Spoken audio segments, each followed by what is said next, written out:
Salut à tous, épisode 21 avec la Lotto Soudal. C'est mon dernier épisode avec cette carrière-là.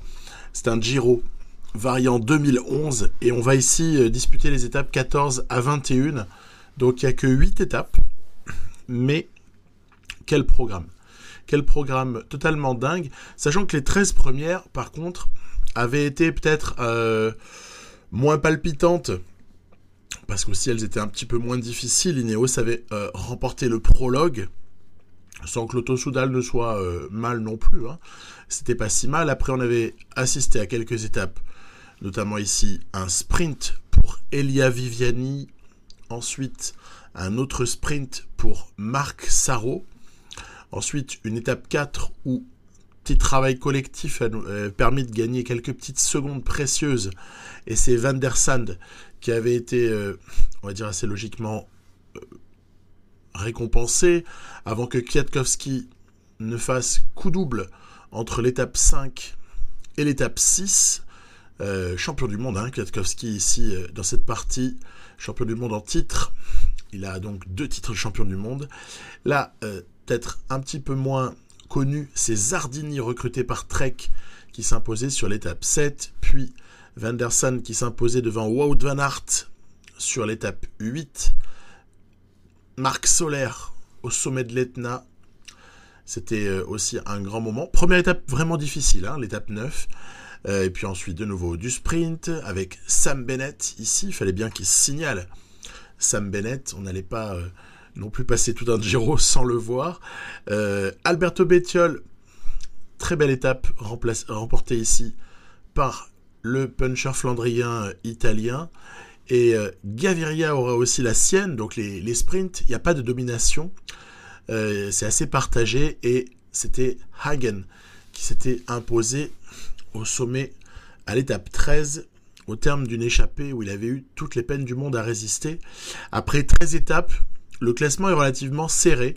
Je dirais il y a minimum 6 hommes qui peuvent encore gagner. Et peut-être 8. Ça, c'est selon ce qui va se passer bientôt. Alors, étape 14, celle-ci est mythique, avec l'enchaînement Monte-Crostis, Monte-Zoncolan.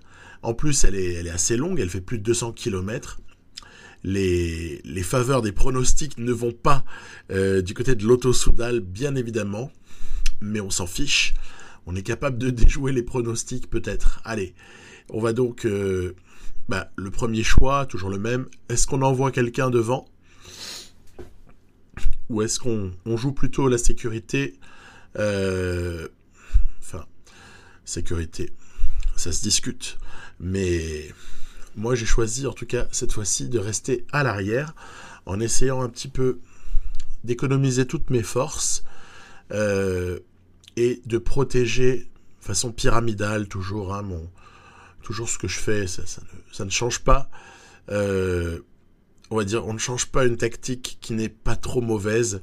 Donc, structure pyramidale, c'est-à-dire qu'on protège Mézec, on protège De Plus, on met les types dans les roues.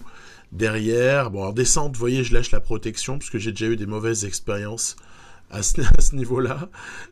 Et puis, évidemment, on fait protéger par les 2 moins bons grimpeurs en premier, puis après ça s'élimine, etc., etc. Le but étant de disposer de Gent, puis Hagen, puis en dernière instance De Plus, pour protéger, aider le leader.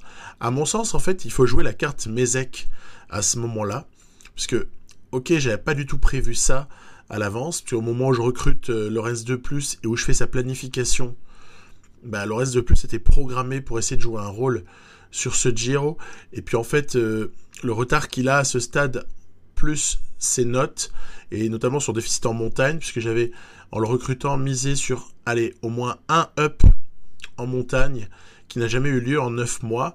Je parle de 9 mois depuis le mois d'août, en fait, puisque il a les mêmes notes en vérité que quand je l'ai recruté.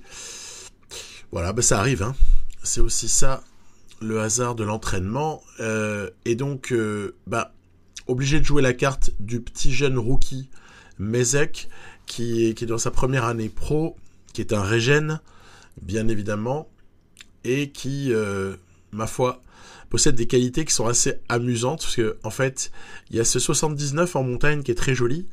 Il y a aussi une note en contre-la-montre qui est vraiment très intéressante. En revanche, la note de vallon n'est pas du tout à la hauteur. Et c'est ce qui en fait tout le sel, je trouve, jouer qu'un type qui a bonne note en MO, bonne note en CLM, et vraiment 71 en vallon qui fait vraiment tâche. Des notes physiques qui sont pas exceptionnelles, une note de descente qui est pas surhumaine, mais c'est pas non plus dommageable. Donc à voir ce que ce petit gars peut donner. On est dans le Monte Crostis. Donc vous voyez, l'ascension elle est démente, hein. 15 bornes à 9% de moyenne, c'est juste dingue. Et bon, bah, moi je traîne un peu, hein, je fais exprès de ne pas me porter nécessairement aux avant-postes, parce que j'estime qu'on peut peut-être s'économiser le plus longtemps possible avant de voir un peu les favoris bouger. D'ailleurs, tiens, ça commence à accélérer un petit peu. Le maillot rose est sur les épaules de Miguel Angel Lopez, vainqueur l'année précédente de ce Giro. Et on se souvient qu'il avait été assez intouchable pour Tim Wellens à ce moment-là. En même temps, Wellens n'a peut-être pas non plus le même profil que Mézec par exemple cette année. Allez, je remonte un petit peu vers l'avant parce que je sens venir le début des hostilités là, à l'approche du sommet du Monte Crostis. C'est Simon Yates qui allume une jolie mèche, il est parti Yates. Buchmann a bougé, Quintana, Lopez ont bougé aussi, donc on va essayer de se méfier. Et puis alors, j'ai pas les moyens on va dire de réagir frontalement. Attention, au sommet là il y a un petit peu il y a un petit replat, il faut faire assez attention à la manière dont on se comporte. Voilà, on est en plus totalement à bout de force. On est heureusement dans un groupe bardé. Landa, devant nous il y a un groupe solaire, probablement Pogačar avec lui, et devant on aperçoit Quintana qui est en chasse derrière Yates et Buchmann très probablement. Donc notre chance ici à ce moment-là, c'est de ne pas être seul.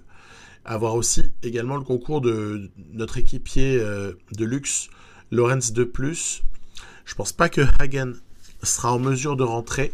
C'est bien dommage, mais donc il va falloir vraiment se satisfaire de la suractivité de plus. Vous voyez, je le fais attaquer un petit peu ici. Et puis là, notre énorme chance à ce moment-là, c'est d'avoir rejoint le groupe solaire. Il y a Sivakov également. On a en fait Sivakov qui roule pour Landa. On a comme ça pas mal de coureurs qui ont intérêt à bouger. Et ça, c'est peut-être ce qui va nous permettre de limiter la casse. En tout cas, on l'espère. Parce que devant, ça mène grand train avec Simon Yates, Buchmann, notamment Lopez. Donc délicat pour moi.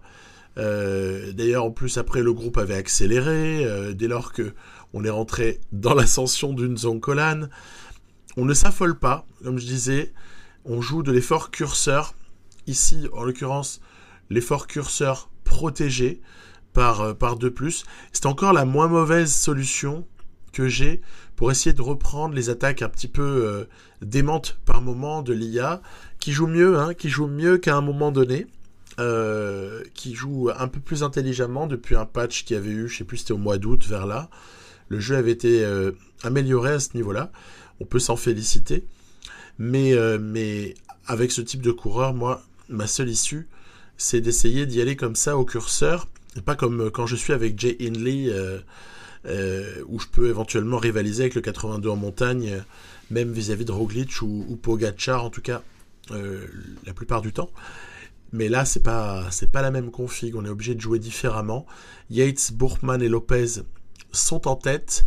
Sam Oomen, qui est pas si mal placé au général, il est vers la 10e place. Attendez-lui sa chance de loin.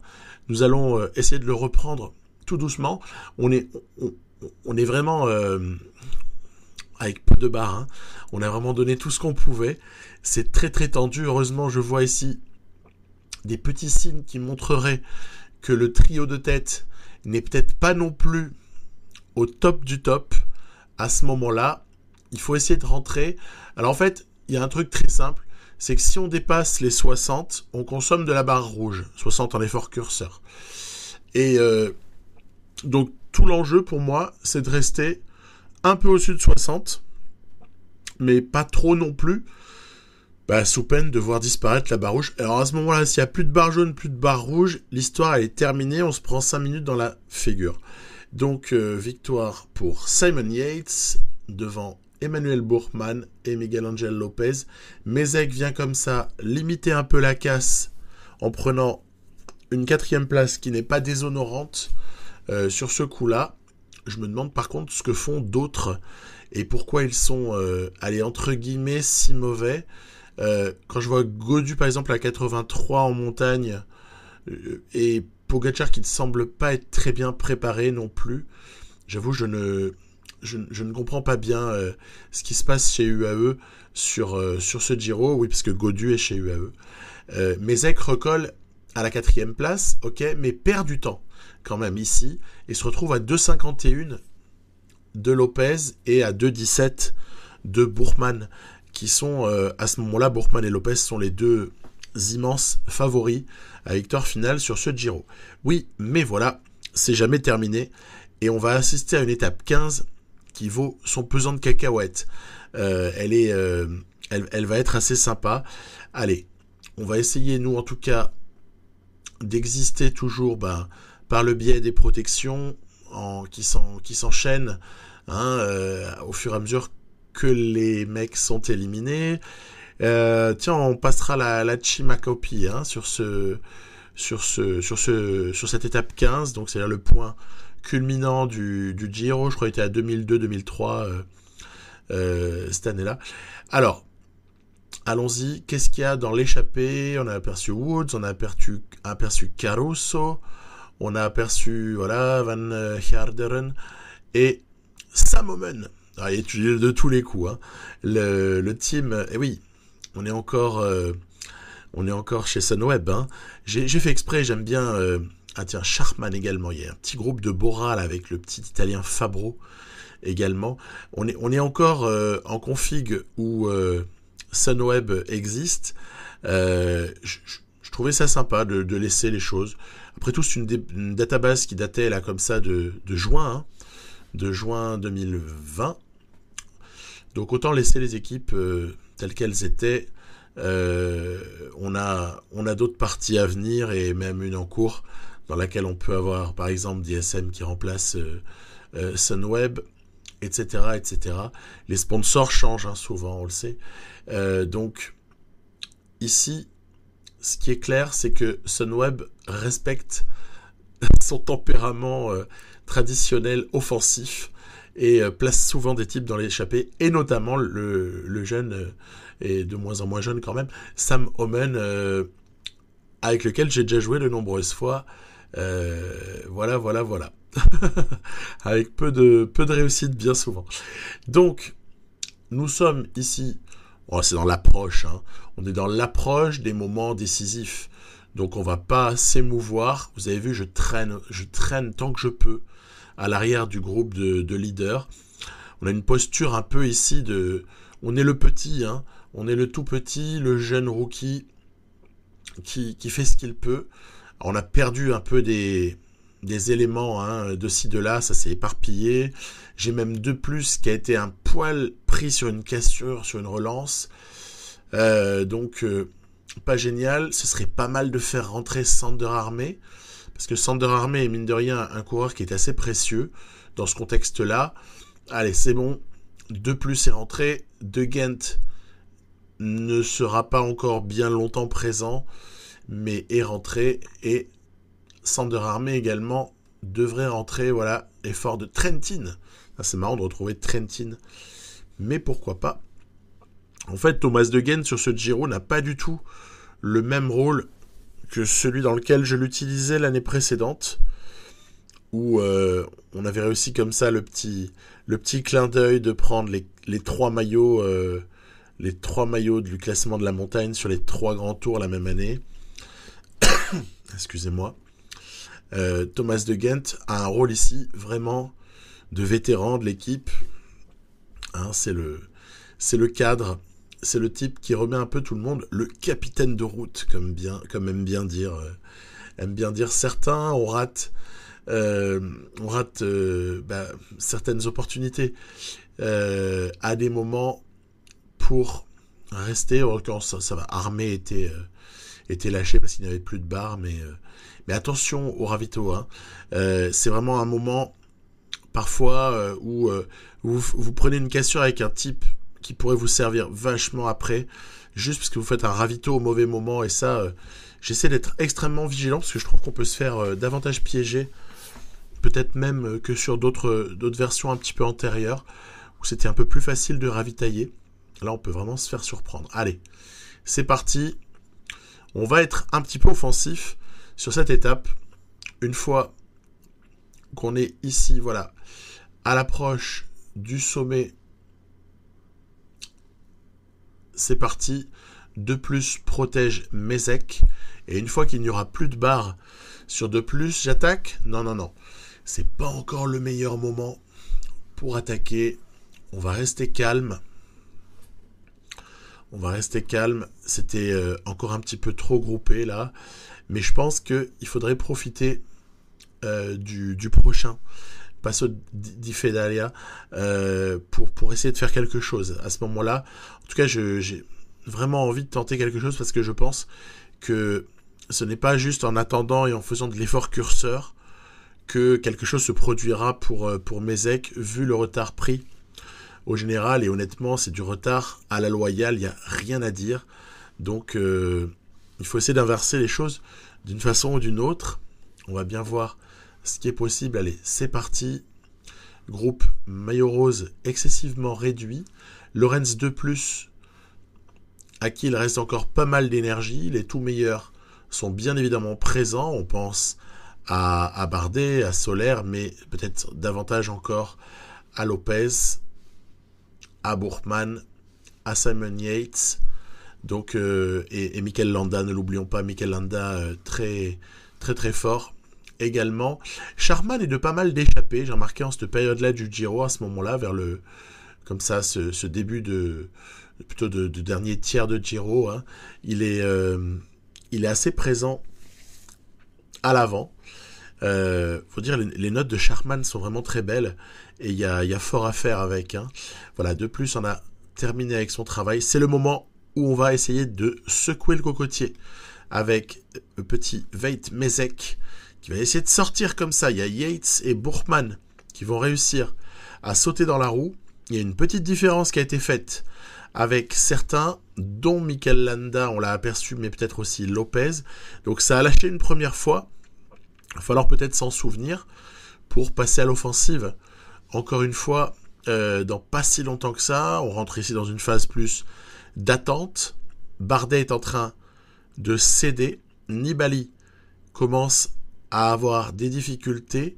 Landa et Lopez semblent tenir le choc.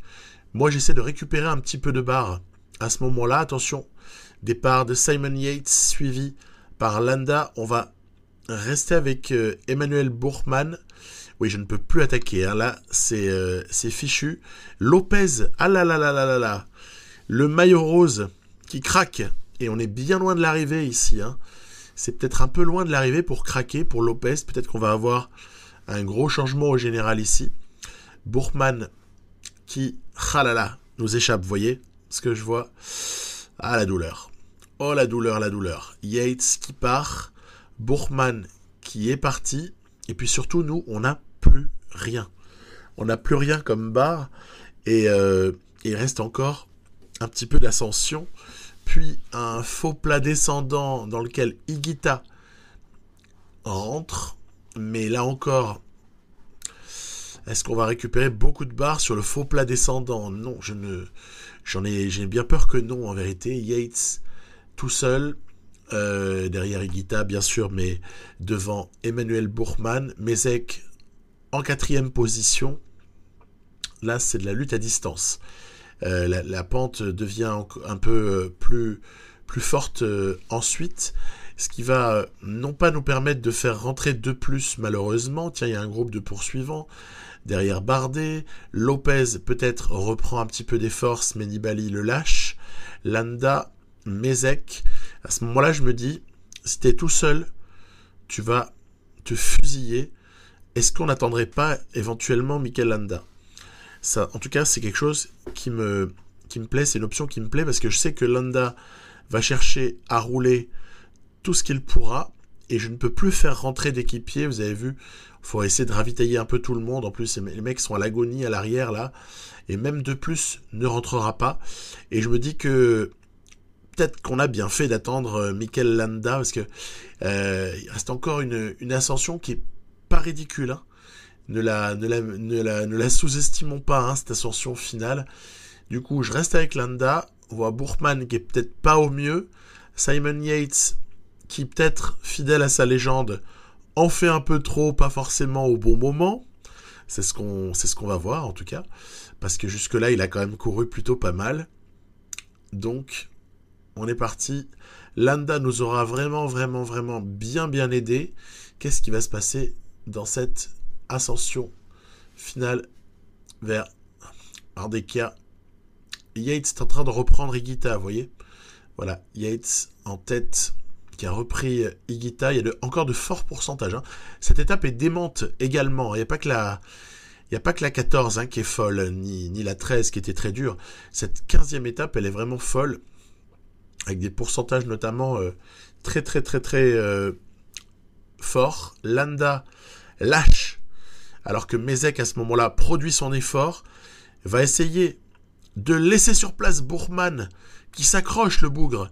Il s'accroche. Le duo des Allemands, Mezek-Bourman, qu'est-ce que ça peut donner? Il reste pas grand-chose, mais j'ai envie de frapper très fort. Donc, qu'est-ce qu'on va faire? On va bouffer le gel. On va rester un petit peu en récup. Monter très fort la barre d'effort. Comme ça, au moment où on va faire de l'effort curseur, tiens, Bourman a lâché. C'est peut-être le moment d'y aller, là. C'est peut-être le moment d'y aller, on va essayer d'être patient. Des fois, je me précipite, et après, je le regrette. Yates, qui saute dans la roue de Mezek, lequel produit, à ce moment-là, tout son effort. Les deux, derrière, ont lâché. Waouh, quel scénario pour cette étape 15, où on était presque mal parti, où Landa nous a littéralement remis sur pied, et où finalement, le jeune Mezek va s'imposer comme ça, au sommet. C'est parti, et avec beaucoup de temps à la clé. C'est surtout ça qu'il faut voir. Sur les dernières centaines de mètres, il y aura eu comme ça vraiment un très gros écart. Voilà ici, Bourman qui va perdre lourd sur cette étape-là. Et ne parlons pas de ce que perdra quelqu'un comme Lopez, bien sûr, qui était jusque-là leader de ce Giro. Bardet perd également pas mal. De plus, son classement et son temps, à la limite, sont anecdotiques. Puisque désormais, on ne joue plus le général avec Lorenz de plus. Tiens, Kwiatkowski, quand même bien présent à ce niveau-là de la course. Fausto Masnada, David Gaudu. Voilà, on a compris. Il y aura eu donc un gros éclatement sur cette étape 15 où Mezek reprend beaucoup de temps. Il y a aussi 10 secondes de bonification. Et qu'est-ce que ça va nous donner tout ça au général? Et bien évidemment, ça va donner un rapproché pour notre Allemand derrière Bourman qui se retrouve à être nouveau maillot rose. Et Lopez semble écarté. Et Landa et compagnie derrière encore davantage. Et on attaque une étape 16 qui est surexcitante. Chrono ascensionnel là. On va faire que monter après ce replat. Alors, je l'avais dit à la fin de l'épisode précédent, là, ce qui compte, il y a un petit peu plus de 4 km qui sont cruciaux. Voilà, c'est là où est De Gent actuellement, là, sur l'image qui avait précédé. C'est là où est encore Sander Armé, mais dont il va sortir. Voilà, les plus forts pourcentages, ils sont situés comme ça au début de cette pente. Donc le chrono n'est pas si long que cela, mais avec de tels pourcentages, il y a moyen de faire quelques écarts. Et donc, c'est tout ce qu'on va essayer de faire, évidemment, avec notre ami Mezek. Voilà. Alors donc, toujours pratique hein, d'avoir de bons coureurs pour se tester auparavant, pour ajuster un peu la barre d'effort, comprendre ce qui pourra peut-être essayer de nous aider avec notre leader. Voilà, donc le temps de Ghent n'était pas ridicule.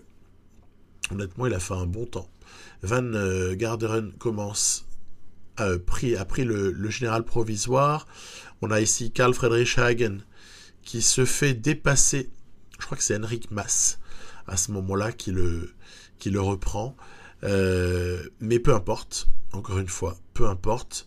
Lorenz de plus, voilà, qui va ici être crédité d'un intermédiaire plutôt satisfaisant. Hein. C'est pas si mal. Hein.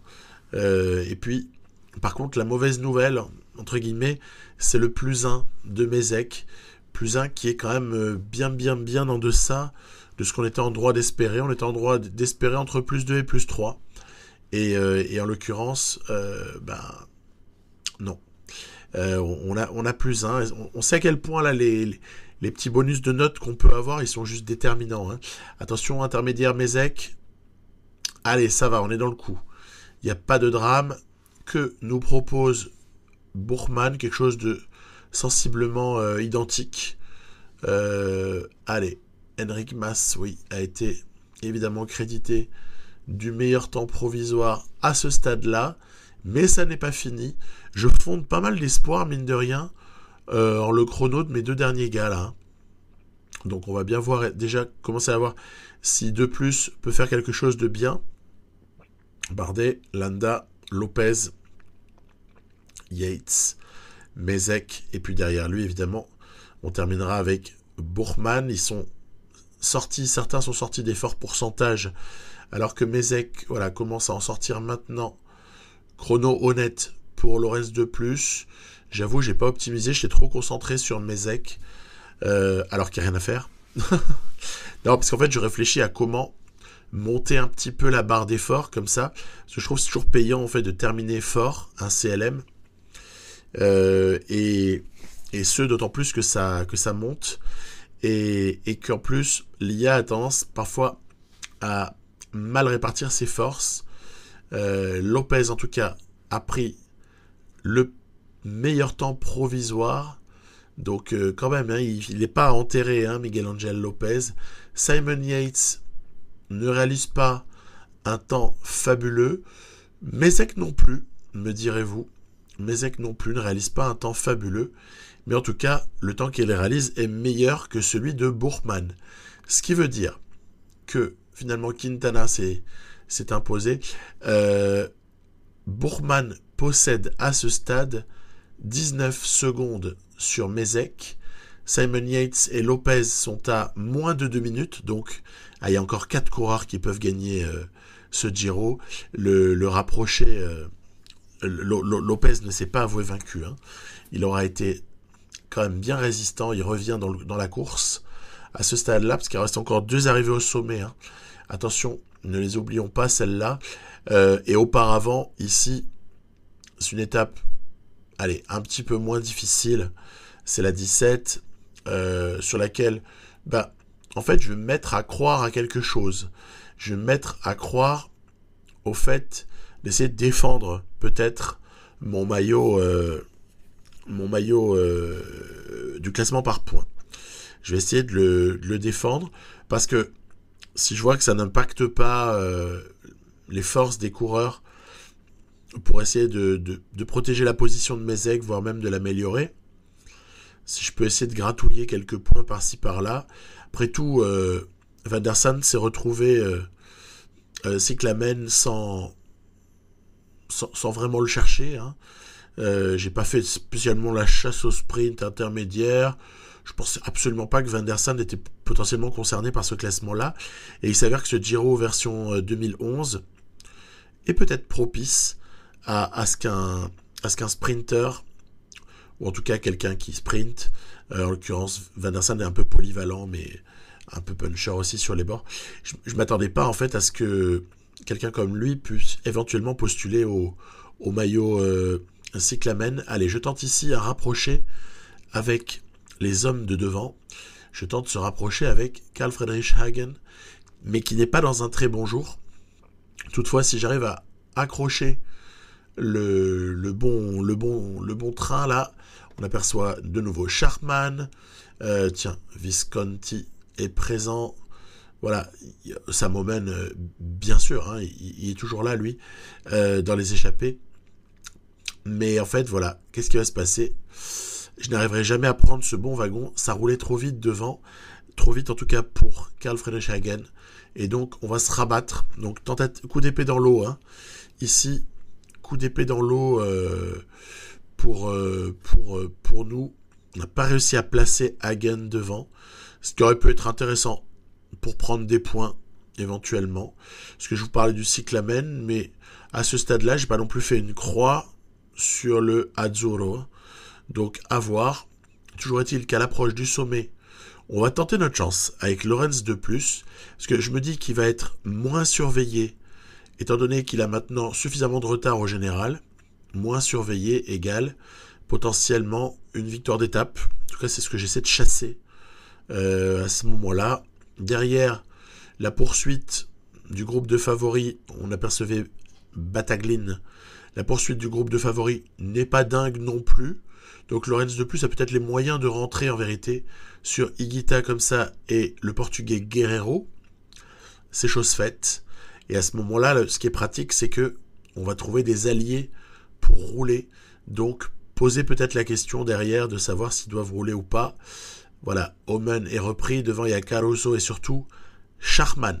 Sharman, en revanche, lui, il semble assez solide sur cette étape-là, la 17. Il était encore une fois de l'échappée. Hein, souvent les mêmes hein, qu'on retrouve dans les échappées comme ça en deuxième partie de Grand Tour. En l'occurrence, on nous mène la poursuite tout de même. Hein. Il laisse pas faire. Derrière, on a aperçu Michael Woods.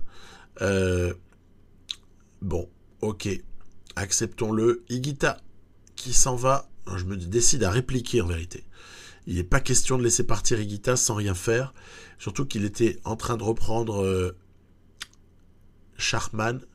Donc on va essayer comme ça de faire face à une deuxième offensive du petit Colombien Higuita en pure perte. Ça n'a pas marché. On va donc peut-être essayer de se contenter de rouler avec Sharman pour essayer de reprendre le Colombien. La lutte en tout cas est âpre entre ces hommes-là au moment où derrière Nibali tente son coup. Nibali n'est pas placé pour l'emporter au général, mais il est suffisamment bien classé pour faire réagir.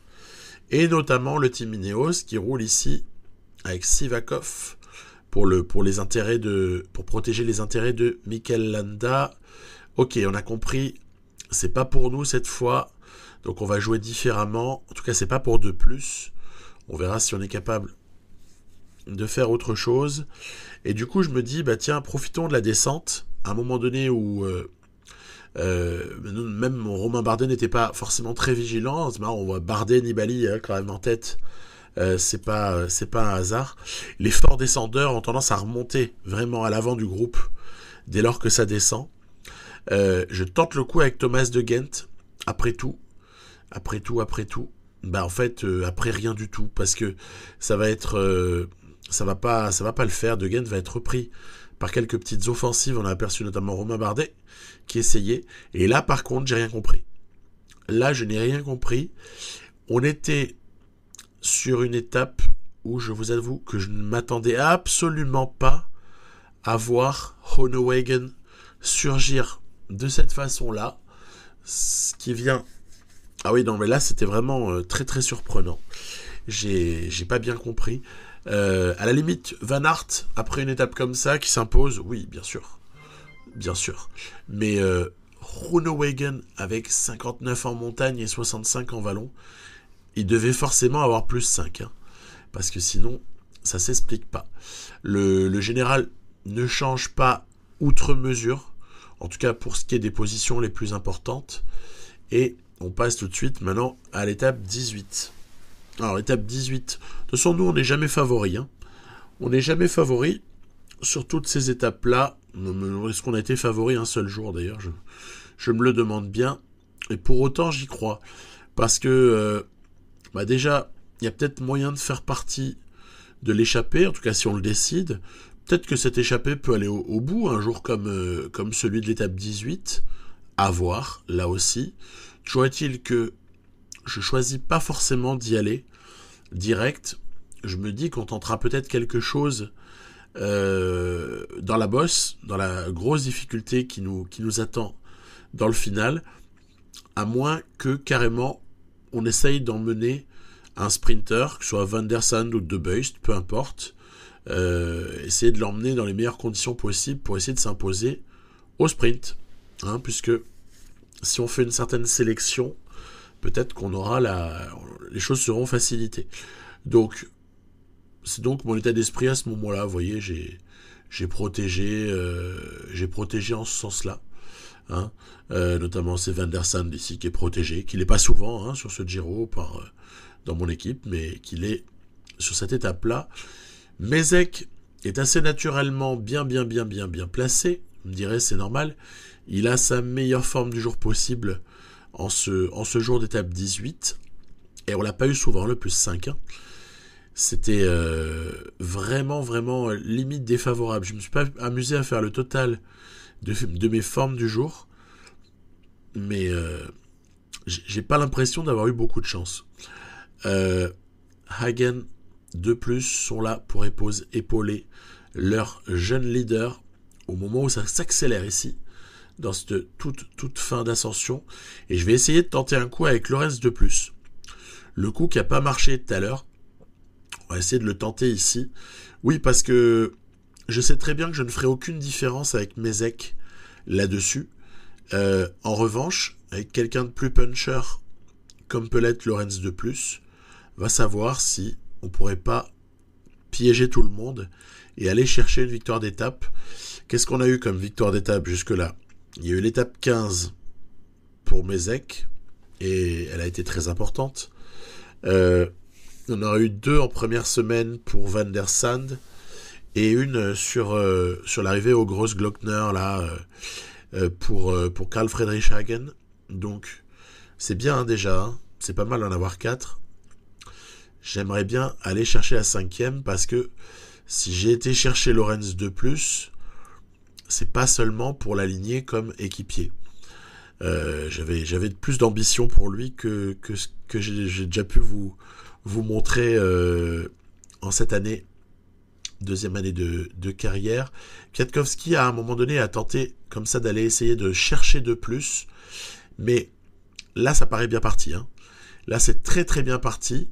Et en fait, comme je suis omnubilé de plus en plus par le cyclamen pour Van der Sande, je me méfie ici qu'on vienne pas me piquer des points bêtement. Une fois que je vois que la victoire est assurée pour Lorenz 2+, je vais essayer de faire sprinter pour gagner quelques points.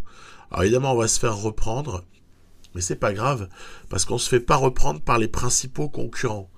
Du coup, ça va nous permettre de récupérer le cyclamen. Sur ce coup-là, vous apercevez Groenewegen, voilà, qui arrive bien trop tard pour marquer des points. Donc Van der Sande reprend le leadership du classement par points. Victoire de 2+, pas dommage celle-là. Jolie deuxième place pour Van Aert. Et toujours 19 secondes pour Mezek de retard sur Buchmann. Enfin, un petit point justement des classements annexes. Simon Yates paraît intouchable pour ce qui est du maillot Azzurro à ce stade-là.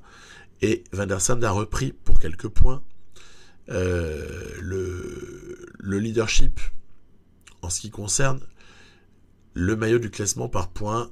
C'est peut-être bien parti vu le profil des étapes qui restent. Regardez, celle-là, déjà, aucun sprinter ne marquera de points à l'arrivée. Donc, si on se lance dans l'échappée, on a moyen d'aller chercher quelques points. Alors, autant sur la Vuelta, les nombres de points comme ça à aller chercher sont ridicules sur les sprints intermédiaires. Autant sur le Tour de France, le nombre de points est astronomique. Parce que je trouve que si à chaque fois on va chercher les 20 points, ça permet vraiment de faire gonfler son total et de rattraper un déficit de vitesse au sprint pur. lors des arrivées massives. Autant sur le Giro, c'est intermédiaire. Le premier, là, il prend quand même 8 points. Prendre 8 points, sachant que t'en prends 25 si tu t'imposes à l'arrivée sur du plat, ça me paraît pas ridicule en fait. 8 points, c'est pas mal. Et surtout qu'il y aura plus d'arrivée au sprint. C'est terminé. C'est arrivé au sommet ici sur l'étape 19, arrivé au sommet également sur l'étape 20, c'est Strière, et contre la montre de 33 km pour terminer. Donc, il se pourrait même là qu'à ce stade-là, Van der Sande ait déjà assuré son maillot. On verra. On verra. On la joue toujours calme. On ne s'excite pas. On essaie toujours de rester prudent et de ne pas se prendre pour un autre. Je pense que ça va être un petit peu difficile à ce stade-là, vu la composition de l'échappée avec Omen, Maika, Higuita, Bilbao, Richie Porte. Donc, on va lâcher. Voilà, on va stopper le relais. On va lâcher et tout bêtement se rabattre dans la roue de nos équipiers. Voilà. Donc, Van der Sande, il s'est bien reposé là. Il n'y a pas de problème. Il s'est bien reposé à pouvoir nous aider. Et j'espère surtout nous accompagner pour, on va dire, le début de la dernière ascension. Si c'est possible. Si c'est possible. Donc, le maillot de la montagne en plus, n'ayant plus vraiment... ça n'est plus une lutte, quoi. Il y a plus vraiment de suspense. Du coup, je me dis... Enfin, j'ai pas voulu envoyer quelqu'un, en fait. Voilà. Pas voulu envoyer Hagen, par exemple, dans l'échappée, ou quelque chose de ce genre-là. Je préférais viser les points du classement cyclamen. Allez, on va essayer de s'accrocher, là encore, mettre tout le monde un petit peu derrière Mézec, faire lâcher la protection pour ne surtout pas chuter au plus mauvais moment. Ce serait vraiment, vraiment dramatique d'avoir fait tout ça et de tout gâcher par une chute. Voilà, on se repose. On se repose. Descente, pleine, avant l'ascension finale. Alors, l'ascension finale, elle n'est pas si difficile que ça. C'est juste qu'elle dure longtemps. C'est, l'arrivée à Macugnaga, là. Elle dure longtemps, mais quand on y regarde bien, les pourcentages ne sont pas dingues. Donc, vous voyez en haut à droite, les pourcentages sont pas fous. Alors, limite, ça me fait peur. Vous savez pourquoi ? Parce qu'avec la note de vallon de Mézec, bon. Mais ce qui prime là, sur une ascension comme celle qui va suivre, enfin qui a déjà démarré, mais où il y a quelques moments d'accalmie aussi sur cette ascension-là, ce qui prime, c'est quand même le fait qu'il y a de forts pourcentages sur la deuxième partie, en tout cas de plus forts pourcentages que ce qu'on a au début, et puis c'est la longueur aussi. Un grimpeur s'exprime mieux sur une longue ascension, et puis surtout se régale quand les pourcentages sont forts. Du coup, la note de vallon ne m'inquiète pas quand même outre mesure à ce stade-là. Oh là là, ça part. Ça part. Il faut se concentrer, essayer de voir comment répondre à tout cela. Écoutez, par l'effort curseur. On va pas changer. On va pas du tout changer notre stratégie. Elle n'a pas été si mauvaise jusque-là.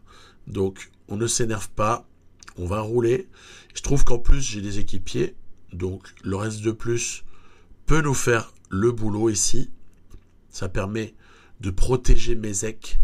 Et c'est Hagen qui s'y colle en la circonstance. Voilà, on n'est pas si loin que ça de rattraper Buchmann. Le problème, c'est que de plus... Oh là là là là là là. Il allait un petit peu vite, Lorenz de plus, là. Oh, t'as oublié ton leader.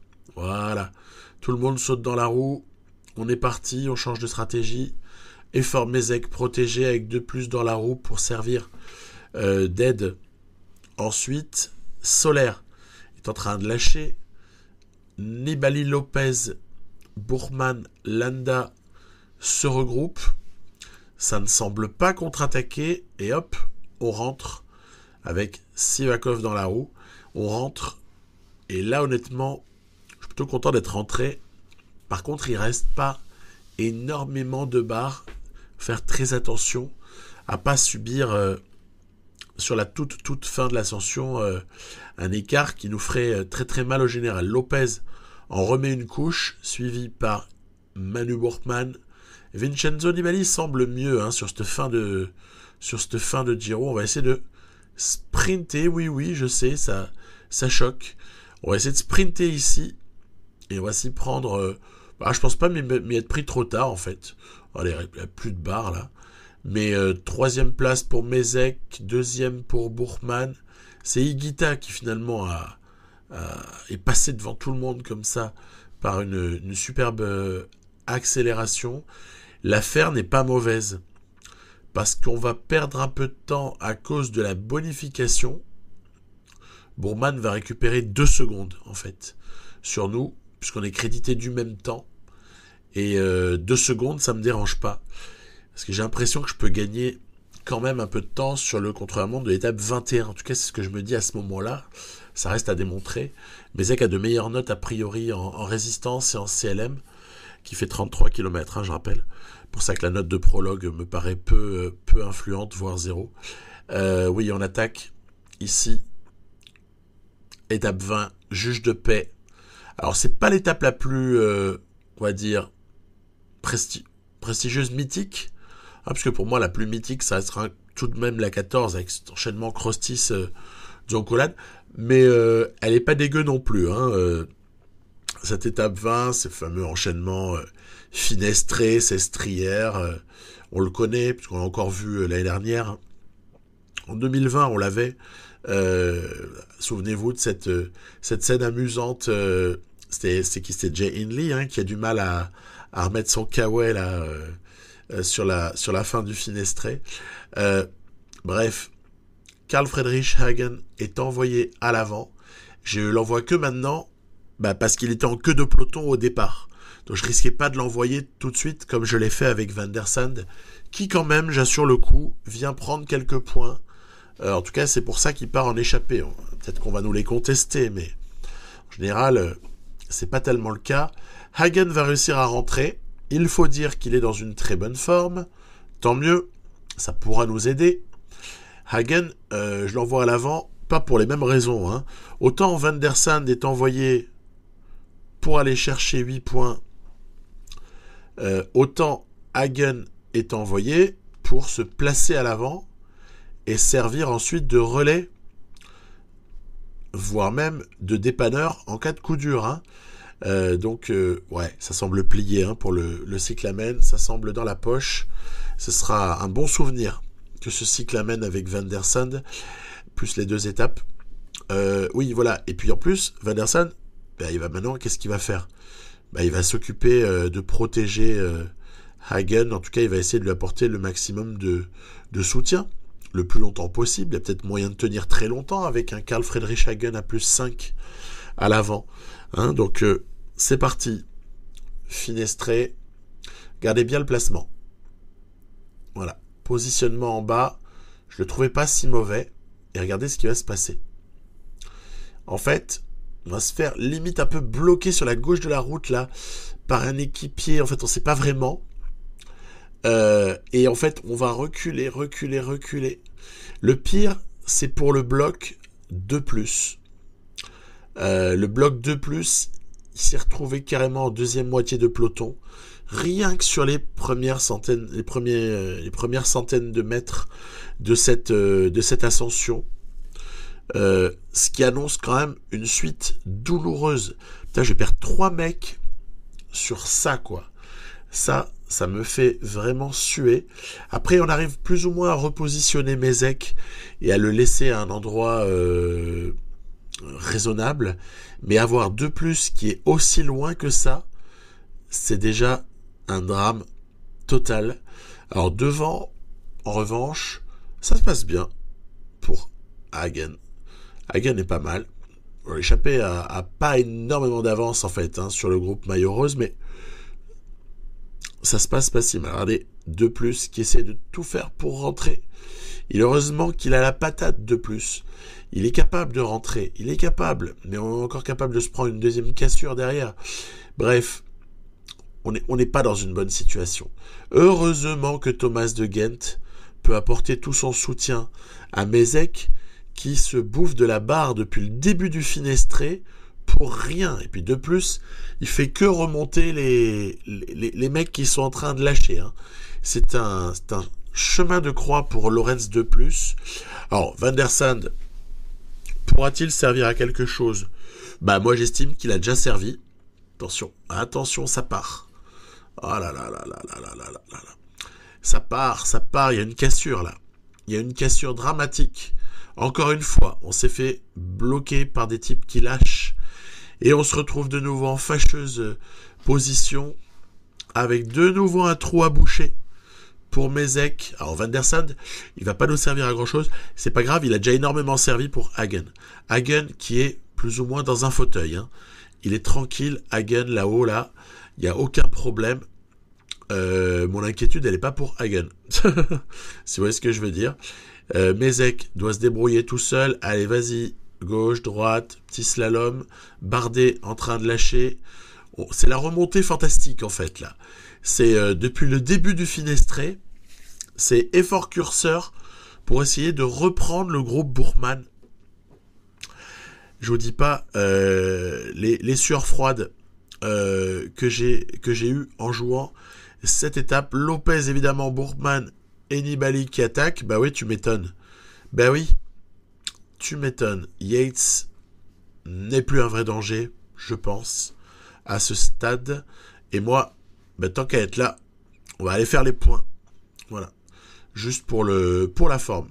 Puis aussi pour tester un peu les échappées au cas où on aurait une idée de victoire en tête.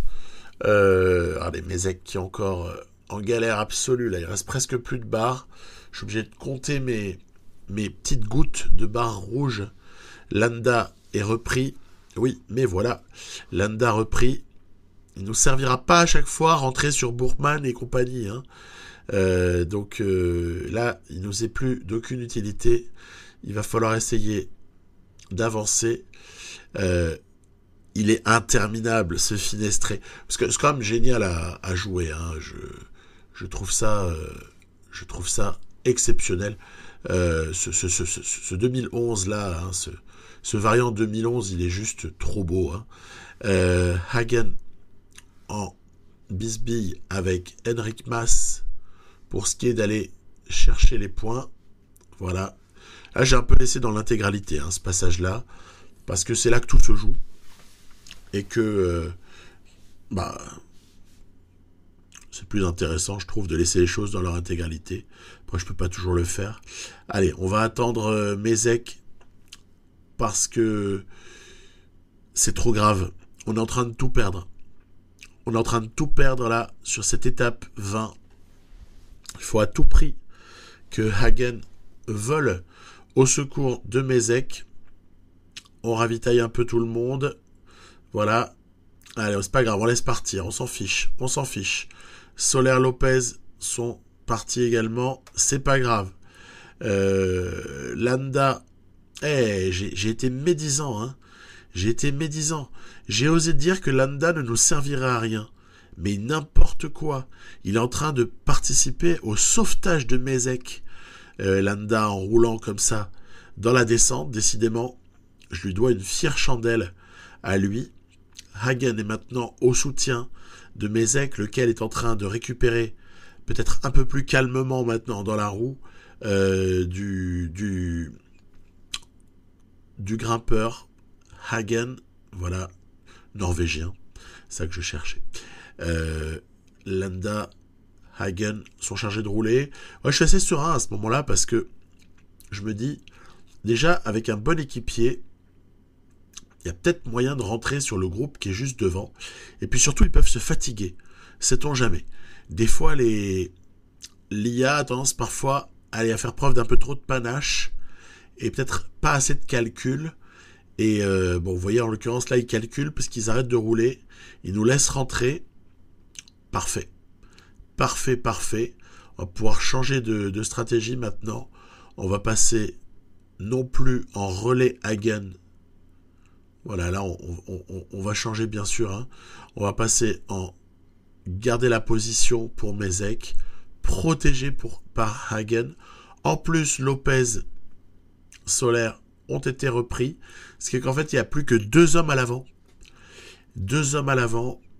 Il y a Henrik Mas, apparemment, qui a tenté de placer une attaque, montée vers Sestriere. Ce n'est pas la montée la plus difficile du Giro. Hein. C'est juste petite montée comme ça, là, qui honnêtement n'atteint pas les pourcentages qu'on a vus par ailleurs. Ah, Soler se porte à l'avant de la course. Il a eu apparemment un regain de forme. Buchmann semble en difficulté. Lopez contre-attaque, mais semble également s'être cramé. Waouh! Tout est en train de se jouer. Quintana ou Soler pour la victoire d'étape probablement. Mas ayant lâché. Et nous, bah écoutez, on va pas se priver. On va pas se priver ici de rouler légèrement en effort curseur protégé par Hagen. Surtout que je pense que Buchmann pourrait éventuellement être touché. Et ouais, Buchmann semble touché. On va donc essayer d'appuyer là-dessus. Alors là, c'est pareil. Alors, victoire de Soler. Je vais privilégier, en fait, un effort assez violent vers la toute fin, à savoir un sprint. J'ai gardé ma barre au max. Bon, pas beaucoup non plus, hein, mais j'ai gardé un maximum de barres rouges pour essayer d'infliger à Buchmann la différence la plus forte possible, sachant que les secondes s'égrènent. Est-ce que ça suffira? En tout cas, clin d'œil du destin. Pourquoi? Parce que l'année précédente, dans la même partie, j'avais entre guillemets tout perdu dans la montée vers Sestriere, me semble-t-il. Et là, que se passe-t-il? On a peut-être eu un moment décisif, mais en notre faveur, dans la montée vers Sestriere et dans la toute fin de cette montée. On va voir ce qui se passe. Soler vainqueur, Yates qui craque complètement, Lopez qui s'est quand même bien comporté notamment, Landa, mais vous voyez quand même gros rapproché de Marc Soler, et prise du maillot pour Mezek, prise du maillot au soir de l'étape 21 pour le petit rookie qui n'aura entre guillemets plus qu'à assurer son coup le lendemain. L'étape 20 aura vraiment été folle. Je trouve que globalement, les étapes 15 et 20 ont vraiment été assez déterminantes et super excitantes. Allez, ne perdons pas non plus de vue que tout peut changer hein, à la 21, sur une grosse forme du jour pour Buchmann, un petit coup du sort pour Mezek. On peut tout imaginer. Quoi qu'il en soit, au rayon des satisfactions, je suis content de mon petit Tosh. Hein. Il y avait une pub avant chez Lotto Soudal qui passait pas en France, quoi, mais passait à la télé belge. Là, il y avait Tischen Tosh. Et en l'occurrence, il y avait Benoît et Van der Sande qui étaient dans une pub pour, je crois que c'est en rapport avec Soudal. Ils font de la colle notamment, ils font des produits un peu de bricolage. Et on les voyait qui étaient en train d'essayer de bricoler et tout. Enfin, c'était assez cocasse, je trouve. Je regrette qu'on n'ait pas ce genre de pub en France, on se marrerait bien. Mais Tish and Tosh, donc voilà, on n'a pas Tish ici, mais on a fait un petit truc avec Tosh. De Gent aura pleinement joué son rôle, même s'il aurait été vraiment en retrait, mais tellement précieux. Après, il a subi une vraie chute de notes, hein, il faut quand même l'avouer. Armé peut-être un peu plus discret, d'ailleurs j'ai pas montré son franchissement de ligne là, mais bel et bien présent aussi sur la protection. C'est un peu comme Van Moer, hein, qui avait un temps réalisé le meilleur chrono provisoire de ce contre-la-montre finale. Oui, mais c'est avant que Kwiatkowski, que Van Aert, que Rohan Dennis ne viennent clore le débat, je dirais. Hein. puisque à ce stade-là, c'est pas parmi les leaders du général qu'on imagine quelqu'un capable de battre Rohan Dennis sur 33 bornes sur du plat, quoi. Si vous voyez ce que je veux dire. Lopez accuse presque 40 secondes au premier intermédiaire. Bourman est plus ou moins dans des temps similaires. Et Mézec, suspense, Mézec n'a pas de retard à ce stade sur Bourman. Il a même une dizaine de secondes d'avance. Ça sent donc très très bon. Et on notera que David Gaudu perdra une place au classement général au profit de Lorenz De Plus sur ce chrono. Oui, parce que Lorenz De Plus va faire un très bon chrono ici. Il fera un très très bon chrono. Je sais plus exactement vous dire ce qu'il a fait. On va le voir de suite. Mais ce qui est sûr, c'est que j'étais quand même bien focus sur les intermédiaires. Regardez Bourman ici. Oula, ça pique. Oh, le mauvais intermédiaire de Bourman. Et De Plus qui termine. Ouais, pas mal quand même. Hein. C'est pas mal. C'est top 10 provisoire. C'est pas si mal. Mézec qui semble avoir toujours un certain avantage sur Bourman. On est donc en passe d'avoir ce Giro dans la poche pour Wout Mézec, alors que Marc Soler en termine. Pas très bien, il a vraiment très très mal terminé ce CLM. Ça faisait plusieurs hectomètres qu'il était à 30 à l'heure, là. C'est quand les mecs craquent, on voit leur vitesse qui chute, en fait, parce qu'ils n'ont plus de barre sur les CLM, et a fortiori quand ça fait plus de 30 km, on l'observe comme ça sur certains coureurs. Hein. Pas tous, mais sur certains, c'est assez manifeste, en fait. Et ça permet de récupérer du temps. Mézec en termine avec, ma foi, un temps pas dégueu, et surtout l'avantage sur son concurrent allemand. Et on l'a compris. Que se passe-t-il ? En fait, c'est la victoire pour Mézec, voilà, avec 1 minute, presque 1 minute 10 d'avance. Les écarts sont incroyables. C'est très très très éclaté. Hein, quand on voit tous ceux qui sont à plus de 10 minutes, voire pire, bien évidemment. Simon Yates, de manière incontestable pour ce qui est de l'Auto-Soudal, mais très contesté par Higuita, prend l'Azzurro. Groenewegen, voilà, n'aura pas eu le dernier mot vis-à-vis de Van der Sande. Mézec, évidemment, meilleur jeune, logique. Et par contre, je ne m'attendais pas trop à ça, mais on prend l'oseille, puisque l'Auto-Soudal gagne le général par équipe. Pourquoi pas ? Pourquoi pas ?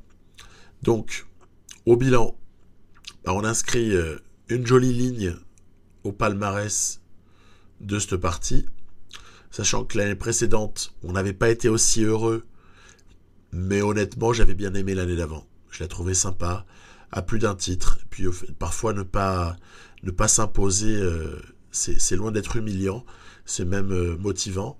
Les tours, c'est pas notre truc, hein, faut quand même le dire. Que ce soit en 2020 ou en 2021, là, non, c'est pas notre cam. À part le Benelux, on n'est pas capable de gagner grand-chose. Mais c'est aussi parce que j'ai des objectifs assez ciblés à ce niveau-là. Ouais, Kwiatkowski, le petit coucou.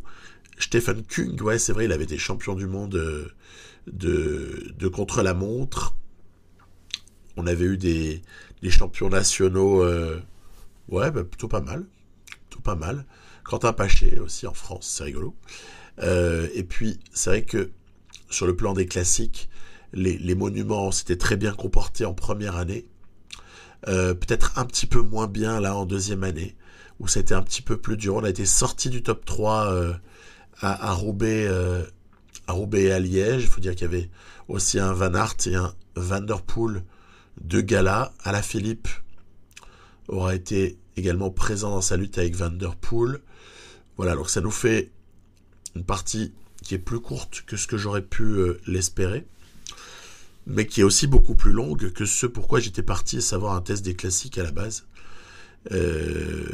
Quand on regarde un peu les gens qui sont en fin de contrat dans cette partie, ça nous projette sur... Je vous avais déjà montré un petit fantasme J'ai petit fantasme, c'est de jouer avec Pogacar en fait, et pouvoir le faire surperformer. Quand on voit l'intérêt, tiens c'est amusant, l'intérêt des coureurs pour l'Auto-Soudal à ce stade-là, il y en a très peu qui ne sont pas d'office très intéressés. C'est-à-dire qu'en fait, à part 8 coureurs, dont Calabi One que je ne prolonge pas, il y en a, tous les autres en fait ont un intérêt qui est supérieur ou égal à 50%, ce qui laisse envisager en fait pas mal de manœuvres de dernière minute. Même si j'ai pris comme ça des contacts avec Philipsen, Van Aert et Pogacar. Et puis on va terminer avec une note d'espoir supplémentaire, à part Mézec. Il y a encore quelqu'un qui fait plaisir, qui régale. Dans cette partie, c'est le petit Régène Eugenio Cresci. En fait, il est incroyable. Il a encore passé un palier là. 76-81. Pas d'aigu en CLM. Note physique en train de se développer. Il y a mutant potentiel en fait derrière ce petit Cresci. On va se dire au revoir avec les objectifs. Voilà. On a eu des hauts et des bas. On peut pas tout gagner. Mais on termine bien. À plus.